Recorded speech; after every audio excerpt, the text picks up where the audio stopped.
It's a pleasure to have a good friend and colleague joining us today, Robert Niles-Weed. Robert was recently named co-head of Weil's appeal and strategic counseling practice, and Robert's a partner in our New York office. Thank you so much for joining me for this conversation today. I'm excited to be here. Terrific. I am as well. Robert, tell me a little bit about your journey as a lawyer. What initially drew you to practicing law, and specifically, what drew you to the appellate practice? Sure. So my interest in law goes way back to the beginning. My grandpa was a lawyer back in Buffalo, and I got to see firsthand how he was using the law to help people solve problems in their real lives. And I found that inspiring back then, even though I didn't really understand what he was doing. And so that interest developed through school and college, where I was really interested in reading and writing and arguing. And in law school, realized that that's exactly what appellate lawyers do. They help clients solve really complicated problems using the tools of written and oral advocacy. And so I developed those skills through law school. And then after law school, I was lucky. I had the opportunity to clerk for 3 different judges, once on the district court, on the Court of Appeals, and then on the Supreme Court for Justice Kagan, where I really got to hone those appellate skills. That must have been an amazing learning opportunity with Justice Kagan. And I'm sure there are many interesting things that you could share. Why don't you share 2 or 3 things that would surprise a layperson about the life of a Supreme Court clerk? Sure. So I'll share 2 things that come to mind. So the first is, it's a fun fact, maybe some people know it, that the Supreme Court actually has a basketball court in the building above the courtroom. They call it the highest court in the land, which is already great and surprising. But If I would have known that, I might have done it, yes. But one of the great traditions there, at least when I was there, is that for one day a year, there is a dodgeball game on the highest court of the land. Wow. The Chief Justice puts on a striped jersey and plays ref, and it's between the staff, which includes all of the security staff, and the law clerks. So it's a chance for folks to beat up on the nerds a little bit, as it was, and brings everyone together every year. And then a maybe more serious fact, I think one thing that surprised me about the court is how small it is. It's really, you have 9 justices, they each have 4 clerks. So it's really just a few dozen people walking around the building, trying to decide these cases, write these opinions, and you see everyone all the time. You know, you might disagree with someone one day and then see them in the cafeteria getting lunch the next morning. And it really taught me a lot about collegiality and disagreeing civilly. Well, thank you for that window into a world so many of us, even as lawyers, have wondered about. So after being in that heady intellectual world of the Supreme Court, what was it like to return to the world of private practice and corporate clients? I love it. It's been a great transition. So one thing I didn't mention when I was talking about my background was that I also went to business school and spent some time as a management consultant. So I've always loved working with big companies to solve their complex problems. And it's been a joy to get to do that with our clients. When you're clerking for a judge, you have to sort of play it up the middle and be impartial.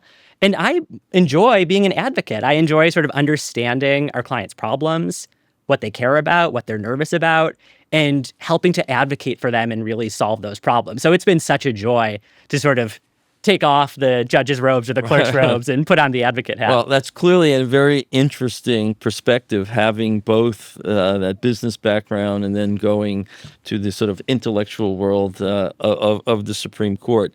Is there any specific recent marketplace development in appellate law or trend that you're seeing with your client? Are there any issues that are emerging these days? Absolutely. And so in our practice, I think one big trend that I think we're really at the leading edge of here at Weil is integrating the appellate capabilities earlier into cases and in a variety of areas. So traditionally, the practice used to really only be Court of Appeals and Supreme Court work. But now we try to bring that toolkit and sort of appellate capability into cases at the trial level and even cases that aren't in trial yet or even going to litigation to help give our clients sort of the benefit of that strategic thinking as early as possible. As to trying to anticipate what the issues on appeal will likely be during the trial stage. Exactly, and hopefully avoid even the need to get there by winning in the trial court. I guess one more other development is We're in an interesting moment for the law right now. A lot is changing very quickly. We're seeing a lot of decisions from the Supreme Court and other courts. And part of what we as appellate folks can bring to the table is helping to understand those decisions, what their effects might be, and help our clients see around corners to know what's coming next. So you were recently named co-head of the Appeals and Strategic Counseling practice. Congratulations again. Thank you. Well deserved. What are the goals of the practice over the next several years? So our practice is in a really exciting place right now. Weil's always had some appellate capability in an appellate group, but really only in the last 5 or so years have we invested in bringing on new folks like my co-head Zach Tripp or Mark Perry, another partner in the group. And we're just growing. We've brought on a bunch of new folks coming out of clerkships. We've been working to integrate across the firm and help our colleagues on their matters. And I think it's just an exciting moment for the practice. So we want to keep growing. We want to make sure that the Weil Appellate Group is the best place for talented folks coming out of law school and coming out of clerkships, and that our clients think of us to help solve their hardest problems. Well, I can tell you for sure your internal clients think extremely well of the group and what the group is doing. And I'm sure with your leadership with Zach, I've no doubt you're going to achieve all that you set out to do and more. I'd like to round out the conversation by asking you something a little bit more open-ended, which is, who is a leader outside of the legal industry that you admire and why? So I have to bring it back to my hometown of Buffalo and go with Josh Allen, quarterback of the Buffalo Bills. I knew that was coming. So it's funny, I don't even think of myself as a huge sports fan. You're probably more likely to find me at a Broadway show, but he's been such an inspiration to see both the way he's an amazing player, he raises the level of the entire team, and he's really invested in the whole community. He has all of us Buffalo folks, and there are a bunch of us at the firm rooting for the Bills. So. And I'm not a fan of the Bills, but I admire Josh Allen and watch him in amazement and awe of that work ethic. And yes, as you said, raising his teammates up to a higher level. So now we're going to go have some fun. Okay, Great. we're going to go through a lightning round. I'm just going to ask you a series of questions, and the answers that come to your mind, shoot them back right at me. How do you like to start each day? Playing with my son. Awesome. What's your favorite snack? Bubble tea. Bubble tea. Okay. What's your go-to health wellness activity? Therapy. I don't know if that counts, but What's the last movie you watched on a plane? Singing in the Rain. What was your favorite subject in high school?